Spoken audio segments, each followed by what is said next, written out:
feel the blood creeping up from the heathens. Got will, got fight, got pride, got reason. If they wanna go eat, then you know I'm gonna feed. O Fábio tinha perguntado faz tempo, né? Essas perguntas são de um bom tempo. Como ficarão os fundos atrelados ao IPCA, como o KNIP, se houver deflação nos próximos meses? O Bassi já está feliz da vida querendo responder. Fábio, tudo depende do que está lá no regulamento, no caso, no termo de securitização do CRI. Pode estar escrito que a remuneração é a variação positiva do IPCA mais X% ao ano, sendo que, caso a variação seja negativa, não há diminuição não acompanha a deflação. Pode acontecer isso. Tem contratos de aluguel, por exemplo, que tem esse tipo de previsão. Agora, digamos que não, que a inflação seja para cima, seja para baixo, então você tem uma diminuição da parte pós-fixada e a parte pré se mantém, haveria uma diminuição. Agora, a sua pergunta é mais específica. Os fundos, que é um regime de competência, né, aqueles que eventualmente adiantaram um recebimento pelo IPCA, vão se complicar, né? Podem descumprir não a regra dos 95, mas podem ter distribuído muito mais do que os 95. O grande risco é faltar dinheiro, né? Mas acredito que num fundo de CRI grande, bem diversificado, é tanto dinheiro que entra que isso não vai acontecer. Fala, Bassi. Vou complicar e simplificar na ordem, então tenham paciência.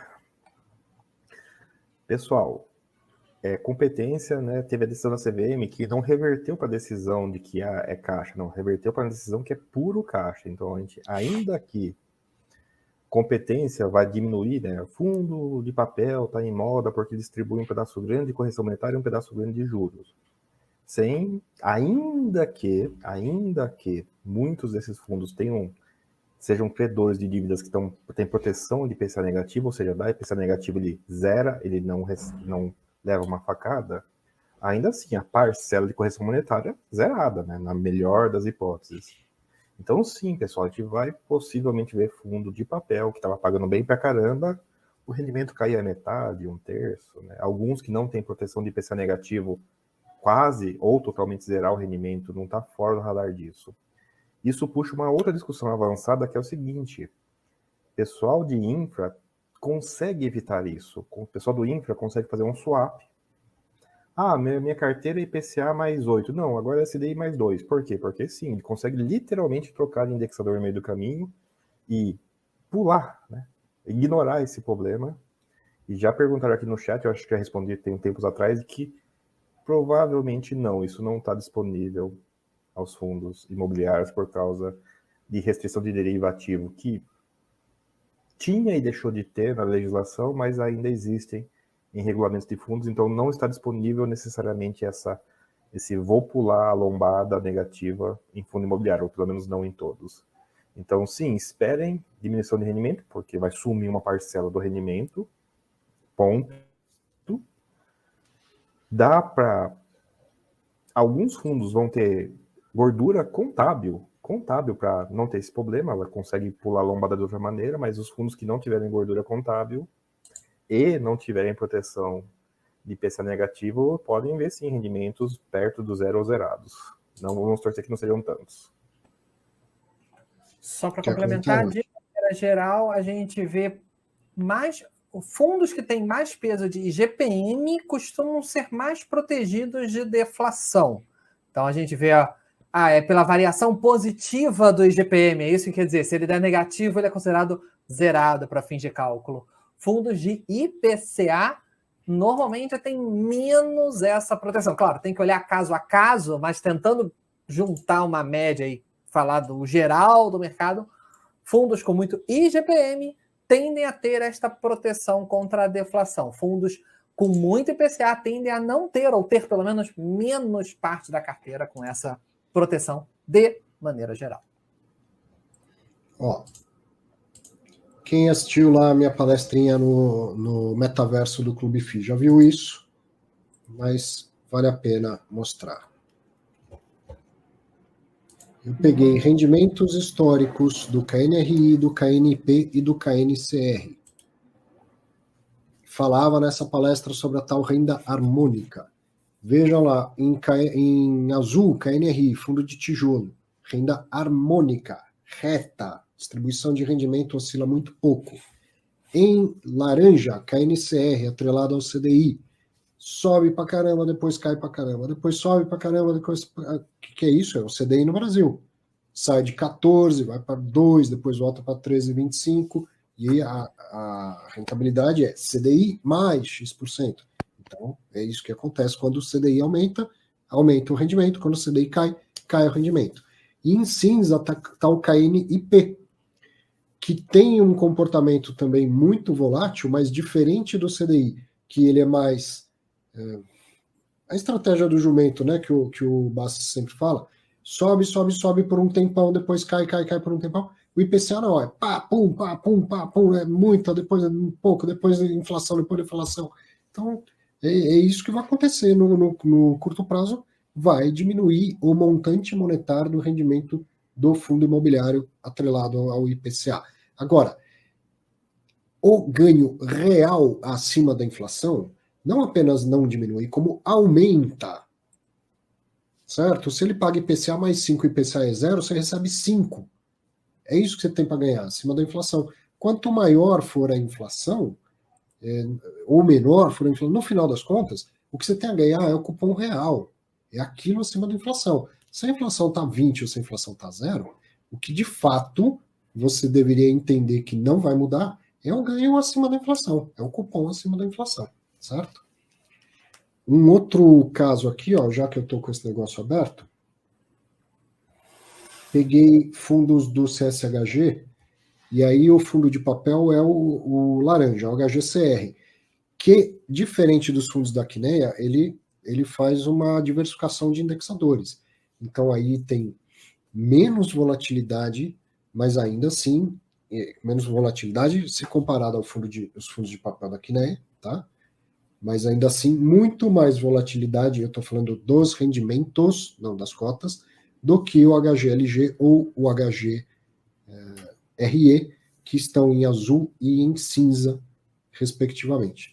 Então, o fundo de tijolo tem uma constância maior do valor do rendimento. O fundo de papel, como é indexado a esses indexadores, tem uma variação muito maior do valor a distribuir todos os meses. Certo? Certo. Outra aqui, ó, já que o assunto é IPCA,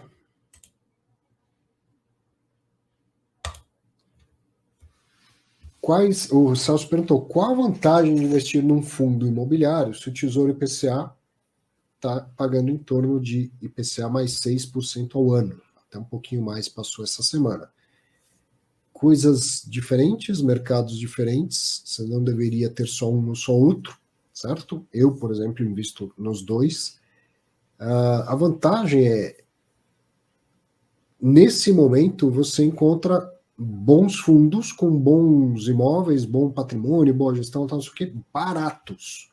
E por que o Tesouro IPCA está pagando IPCA mais 6%? Porque ele está barato também, né? O preço está baixo do título, certo? O título desvalorizou nos últimos tempos, o que leva a rentabilidade dele a um patamar maior. Então não são excludentes. Eu não deixaria de aproveitar um título pagando IPCA mais 6 de jeito nenhum. Acho que todo mundo deveria aproveitar essa oportunidade e ir comprando o Tesouro IPCA. Mas não significa descartar o investimento em fundos imobiliários que estão com excelentes oportunidades. Tem fundo de patrimônio bom, gestão boa, que há muito tempo não chegava no nível de preço que está. Então, também aproveite e vá comprando as duas coisas. Especialmente os fundos de tijolo, porque o Tesouro IPCA é fundo de papel, é um papel de renda fixa, não é um patrimônio em si, é uma dívida que um dia vai ser paga e você sabe, se você carregar até o dia do vencimento, é o máximo que você tem a ganhar. Num ativo de renda variável, existe um risco maior, no entanto, existe uma possibilidade ilimitada de retorno. Pode ser que comprando a um preço tão baixo quanto ao de agora, você tenha, num futuro próximo, um retorno muito maior, do que o IPCA mais 6, considerando a valorização das cotas, e aí sim, caso você venda e realize esse lucro. Senhores. Bom, o que eu posso dizer? Em primeiro lugar, são coisas diferentes. Né? Uma, você está emprestando dinheiro para o governo federal, né, para o Estado brasileiro, não é para o governo, porque governos trocam, o Estado permanece, que tem os seus riscos. Renda fixa também tem seus riscos, como o Arthur falou. Um ativo de renda variável tem mais riscos. Não é que tem riscos e a renda fixa não. Quem tem um pouquinho mais de tempo de estrada vai lembrar do que o Sarney, do que o Collor fez com a poupança. Poupança é uma operação de renda fixa, que tem características muito particulares, muito especiais, mas é uma operação de renda fixa. E se você acha que título soberano do governo é algo sem risco, eu acho que eu falei isso na última live que eu participei aqui, pergunte a um argentino que tem ou já teve títulos do governo, o quanto ele acha que aquilo realmente é seguro. Às vezes eu fico pensando se não estava na hora de dar um saculejo na renda fixa, de acontecer uma mudança drástica, assim, para o pessoal aprender que também tem seus riscos. Mas, venenos à parte, você também tem que lembrar o seguinte: um contrato de aluguel, ele tem uma correção inflacionária. O que eu quero dizer? Se você tem hoje um fundo imobiliário que está pagando 10% ao ano, supondo um fundo de tijolo, lembre-se que a tendência é que esse contrato seja reajustado pela inflação. Então, na prática, ele não está só pagando 10, ele está pagando 10 mais inflação, ou como a gente costuma falar, inflação mais 10, e o seu título que você botou aí no exemplo está pagando inflação mais 6. Eu vou juntar aqui IGPM com IPCA, não estou entrando nesses méritos de indexadores, estou chamando tudo de inflação, só para poder ser mais didático, mas quando a gente olha o dividend yield de um fundo de tijolo, claro que você tem que analisar o fundo especificamente, no detalhe, para ter certeza se não tem uma renda ou uma despesa anormal que está fazendo o dividend yield estar mais alto ou mais baixo, etc. Mas pegando um modelo teórico, o dividend yield é inflação mais esse dividend yield.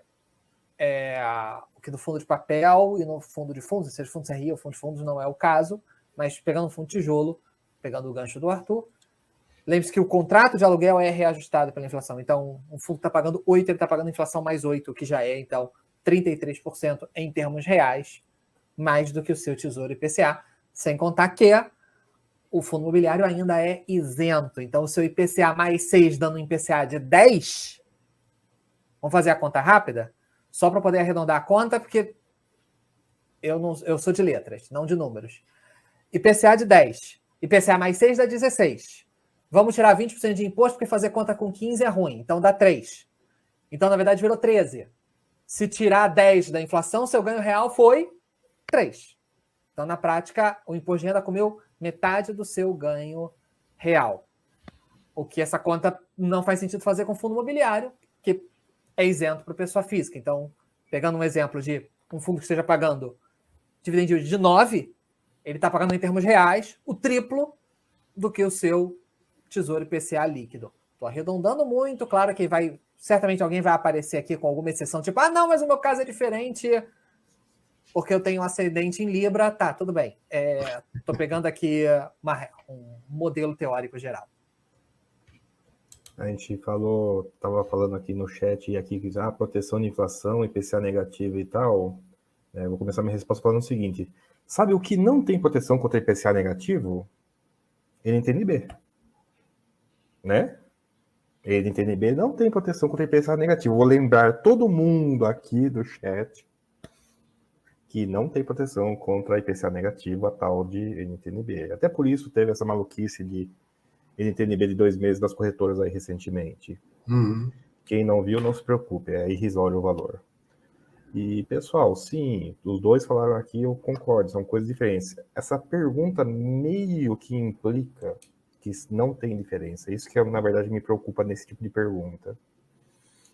E não é pouca gente, inclusive tem finanças de alto nível que sim, igualam muitas dessas coisas, igualam muito desses mercados, E numa primeira análise, sim, faz sentido realmente não ir para o Tesouro Direto, onde você não tem variação, né, bem entre aspas, ou menor variação que Bolsa, pelo menos, isso sim, tem menos variação.